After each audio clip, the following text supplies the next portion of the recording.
Welcome to Let Me Fix This. Enjoy the video. You start right at the taskbar. Do not open settings yet. Right-click an empty area on the taskbar to reveal the context menu and locate news and interests.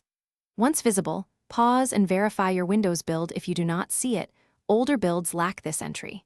You will act on this menu item directly. The next step toggles visibility or turns the feature off entirely, so make sure you have admin access, since some corporate policies may block changes. Now, choose the option that matches your goal.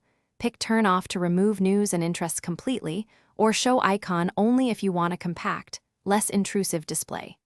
You do this by clicking the submenu entry. The setting applies immediately to your user account.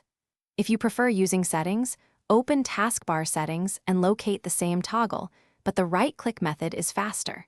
Make sure to check multiple user profiles if other accounts show different behavior. Finish by confirming the headlines and whether are gone from your taskbar. Hover and click to make sure no flyout appears.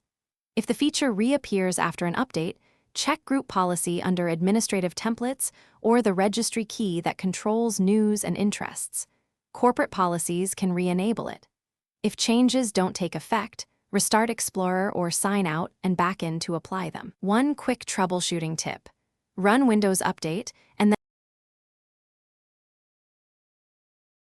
Thanks for watching. If you found this helpful, don't forget to like and subscribe.